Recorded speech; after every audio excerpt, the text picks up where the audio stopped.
COVID-19 crisis would be seen as a small disturbance in comparison to a major cyber pandemic. Crisis. New York Times here. Volunteer hackers converge on Ukraine conflict with no one in charge. We'll touch on this real quick. Yeah, no one's in charge. The hackers came from around the world. Oh, this is from March. I thought it was May. Yeah. I think we've covered this story, actually. All right. Sorry. I think we covered this exact story. Well, let me just read this quote then, because I thought it was interesting. Quote, "It is crazy. It is bonkers. It is unprecedented," said Matt Olney, the director of threat intelligence at the security firm Cisco Talos. Quote, "This is not going to be solely a conflict among nations. There are going to be participants that are not under the strict control of any government." And that's sort of the supposed big takeaway was like, oh, we don't know who's hacking who and who's where, what, when. Which we've tracked, and I think is, I think it's fine you brought this here because this is good context for what you have in this next story. Yes. And this is the big important part. commondreams.org is just the outlet that I chose here to deliver this news, which is the Declaration for the Future of the Internet, launched to promote open web for all. Isn't the web pretty open to all already? I mean, other than people that may not have. No, it is not. I mean, in America, it is. I guess. In the world, I mean, definitely it depends not. What you mean open to all, because we get kicked off of stuff all the time. The United States, the European Union, and dozens of other countries on Thursday launched a global declaration for the future of the internet, vowing online protection of human rights, respect for net neutrality, and no government-imposed shutdowns. That was applauded by progressive advocates for a more open and democratic web. Government-imposed shutdowns, huh? Quote, "Today, for the first time, like-minded countries from all over the world are setting out a shared vision for the future of the internet to make sure that the values we hold true offline are also protected online, to make the internet a safe place and trusted space for everyone, and to ensure that the internet serves our individual freedom," European Commission President Ursula von der Leyen said in a statement, quote, "But the future of the internet," she said, "is also the future of democracy, of humankind." The unveiling of a 3-page document came months after President Joe Biden's Summit for Democracy, at which his administration was reportedly mulling the launch of an alliance for the future of the internet. It also comes amid swelling scrutiny over the power of big tech corporations and continued attacks to online access imposed by authoritarian regimes like YouTube. No, it doesn't say YouTube. It doesn't say that. I added that there. This is the highlighted part. The non-binding declaration references a rise in, quote, "the spread of disinformation and cybercrimes, user privacy concerns as vast troves of personal data is collected online, and platforms that, quote, have enabled an increase in the spread of illegal or harmful content. It further," this is my favorite part, "it further promotes the internet operating, quote, as a single decentralized network of networks with global reach and governed through the multi-stakeholder approach whereby governments and relevant authorities partner with academics, civil society, and private sector, technical community, and others. In other words, we would like to create a singular New World Order internet, but don't worry, it'll be a decentralized network of networks, but it's just a single one of those." Yeah. Well, yeah, and if those words don't mean anything to you, the long story short of what they're saying is, well, we're going to use some buzzwords. We're gonna kind of make it sound like, we're going to appeal to the free internet people using their words. But the very sentence that we are writing to you now is sort of a at war with itself. Yes, the logic a single decentralized network of networks is kind of a hilarious hodgepodge of nonsense words that don't actually, they're sort of mutually exclusive. Right. You either have a decentralized. It does sound good. I mean, depending on where you're perching, as an elite, the internet is a singular decentralized network of networks right now. There's all kinds of different networks going on, and it's one big singular network if you want to look at it that way. But also, that's exactly right. But also, what are they talking about? Are they talking about some kind of hive mind here? A single, and I love the list of people who are in charge of it. They basically just name a non-governmental technocracy. Yeah. It's like scholars and tech people and corporations. And yeah, it'll be great. It'll be the New World Order, just in online form. Yeah, the Center for Democracy and Technology welcomed the declaration, describing it in a Twitter thread as an important commitment by nations around the world to uphold human rights online and off, advance democratic ideals, and promote an open internet. And they have an exact quote here, and they do the same thing. They use words like interoperable, secure, democratic principles, fundamental freedoms. Yeah, which again, all the buzzwords is buzzword salad, but also just kind of describing it as it is now. Right. There's nothing really new in that. Yeah, so that's really kind of an interesting development there. And do they have a timeline on this? I don't know if there's a direct. I mean, they announced it, so we can go to the actual document here to see if there's more details on it. Let me click on the doc there. Let's see if it brings me. Come on, interwebs, do your thing, because you're a singular decentralized network of networks. Whitehouse.gov, a declaration of the future of the internet. Oh, wow, lots of words. Lots of words. Lots and lots of words. Let me see if there's a date in here. I don't know that there is. It looks like it's a declaration. And the fact that it's on whitehouse.gov is hilarious. Yeah. I mean, of course, we know that there's some military background to the internet as a concept. But, the early days of the internet, the whole point was that it's kind of a punk rock, like freedom zone, anything goes type of thing. But to have the White House be talking about,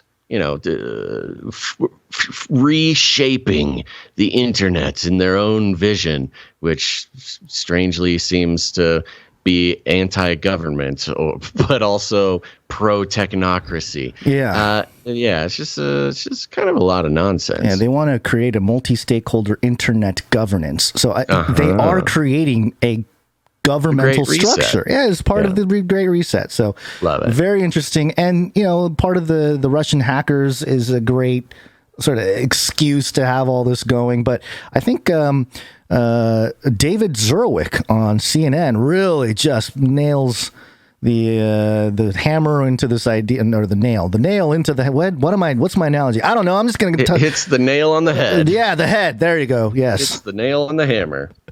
In all the wrong ways. No, I think there's a bigger problem that when we focus on the personalities of people like Elon Musk, and people say, oh, I think Elon's thinking this or that. There's a bigger problem here about how we are going to control the channels of communication in this country. In 1927, we had the Radio Act. 1934, the Communications Act. Congress stepped in. We made rules. FCC wasn't great, but it's still regulating the broadcast industry. You can't use vulgar language. You can't do all these things with speech. We gave over our what amounts to our airwaves or our internet waves to Mark Zuckerberg and Elon Musk. And we are in so much trouble because those guys believe in making money. We've already seen that with the 2016 election and Zuckerberg when he was taking rubles for ads from Russia and saying, oh, I think it's crazy to think they had any influence on this election. Musk is the same. Musk doesn't want it. He's upset with the SEC, how dare they question him? You know what I'm saying? This is dangerous. We can't think anymore in this country. We don't have people, no, I'm serious, we don't have people in Congress who can make regulations that can make it work. I think we can look to the Western countries in Europe for how they are trying to limit it. But you need controls on this. You need regulation. You cannot let these guys control discourse in this country or we are headed to hell. We are there. Trump opened the gates of hell and now they're chasing us down. Oh my gosh. Jeez Louise, this guy is a shill if there ever was one. Well, be careful, Basil. Careful. Because David Zurwick was born to a Jewish family. He's a master's in specialized reporting for the University of Wisconsin-Madison. And he is a doctorate from in American Studies from University of Maryland. His dissertation in 2000 was titled "The Jews of Primetime: Ethnicity, Self-Censorship, and Assimilation in Network Television, 1949 to 1999." Yeah, so here's, I don't know, sort of the deep dive, rabbit trail type of thing with this, and I'm just throwing it out as a theory, as a thesis that I've seen some people push, and I don't necessarily buy it per se, but a lot of the narrative of the Jews run media, and it's kind of like it's part of the world, or part of America. Anti-Semitic sort of it calls it thing. anti-Semitic. So there are some people suggesting, researchers and stuff, that are suggesting that they are preparing for a second sort of Jewish Holocaust. And if you think about it, Who is? The elite, that they're trying to pull one off in America. Now, that sounds absurd to me. I was like, I don't know about that. But if you kind of think about the CNN's, guys like this, peddling this sort of ridiculous craziness, and then you have the sort of white nationalist, Republican conservative movement, that I get it, that people that are part of the movement aren't like violent or anything like that, how the mainstream media paints it. But you don't need that. You just need like a militia type that stands up for the West and all this kind of thing. And once they find out that Israel has been controlling everything, they're going to want to murder a bunch of Jews. There's some headlines cropping up about that recently, about like, oh, hey, there could be another Jewish Holocaust. So they're starting to roll that narrative out there slowly, which is something we should keep an eye on. This sounds like a narrative that's being built. No, it's being built again. So yeah, I'm not necessarily saying they're going to do that, but it's just interesting how when you see this guy from CNN comes out with a ridiculous thing here with that total super totalitarian kind of perspective, and then drops the Trump wants bomb. an authoritarian control over all communication by the government. Right. So it's just an interesting thing to look a little bit under the hood to see, what kind of people are saying this kind of thing on CNN and being allowed to really just go off the rails there and just land the plane on Trump, because Trump's the bad guy. We all know that. And it's funny because it's inherently sort of anti-capitalist. It is, which I think fits into the Great Reset, because as far as our system works in America, and there are good parts and there are bad parts about this, but capital really does trump the government. The government works for capital. When you say capital, we just mean money. If you have capital, you can nothing's illegal. It just is expensive. You just got to pay for doing illegal stuff. And the government, more often than not, is in the service of capital over anything else, which has, it is a confusing system for libertarians, because at the core of libertarianism is, the government's sole responsibility is to protect property rights. That would be the libertarian ideal. They don't get involved in literally anything except for enforcing the idea that ownership is an extant concept. Right. And what we have now is a government in service of capital. If you have enough capital, if there's enough business interests, you can get the government to do anything you want, really. It's just depends. You got to just cut the right people in. You got to make it viable enough for individuals to make money within the government. That's how most of our government works. But this idea that you would want to usurp capital, and capital being represented by Elon Musk and Mark Zuckerberg in this case, and where he says it himself, their main goal is to make money. Yeah, well, welcome to America. But he really is calling for an anti-capitalist sort of status quo for the internet, which is doesn't matter. Money doesn't matter. Nothing matters. It's all about government control. And you do see that aligning with with the movement within the Great Reset that we've been seeing, which is, we'll figure out a way, but we are changing the very concept of capitalism, of capital, and its role within the government. And in this guy's case, I think he's making a good case for it for a generation who is tired of their government being controlled by capital. Now, it's a complicated deep dive into the good and bad parts of that. Certainly, it's better for those who have money than those without. But I don't know. It would take a much longer deep dive. But considering this guy's background, I'm not too surprised by what he's talking about here. Yeah, and I don't know if you've seen my Twitter thread, but I've been doing a little more research on distributism and by G.K. Chesterton. And one of the guys that talked about distributism over 100 years ago, his name's Hilaire Belloc. He's a historian. And he talked about the servile state. And basically his whole concept was that capitalism will lead to, because inevitably what's going to happen is what we're seeing now, where sort of these oligarchs have too much power and the government has to bow to these, powerful people that have a pool of money through the capitalistic system. So to try to control that, they would try to put measures on it, and they would push for a sort of socialist or communist type of system. But because that system can never be fully implemented properly, you're going to end up in this in between, which he calls a servile state, where it's sort of the worst of the worst, where it's like you have these oligarch top elite controllers and also these policies that are really suppressing the people. And I feel like that's what we kind of have now. I think you're absolutely right.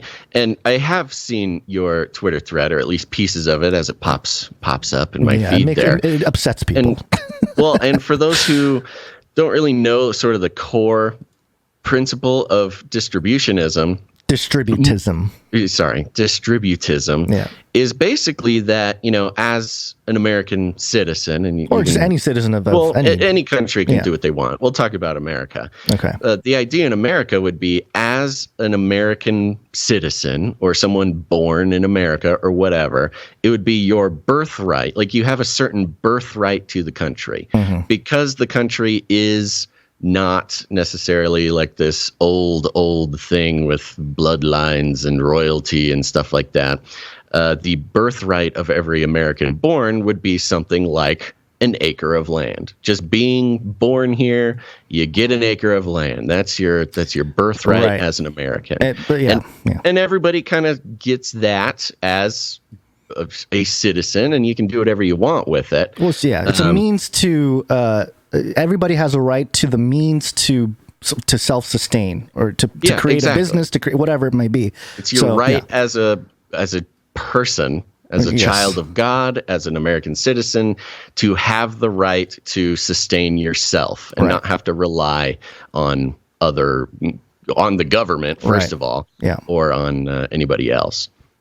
Yeah, which is ideal. I mean, I've been looking at a lot of G.K. Chesterton, who really talked about this, and they do make some good points, but I do think that it does need to have sort of a new set of eyes, or I don't know, just massage some of the things that he said to see if we can relate it to modern more times. Thinkers. Yeah, we just need more thinking about it, and I really think a lot of people are already somewhat distributists. Like, if you think about the principles, they're already kind of there. It's just not really like a system that's implemented, from the government or something like that, which has its own issues. The system needs to be fleshed out, but the principles are noble, and they avoid the sort of sharp pitfalls of things like socialism and communism. Right. Unfortunately, the word distributionist, or whatever sounds it's called, socialist or communist, but it triggers it triggers the anti-socialist, anti-communist sort of mindset if you don't know about it.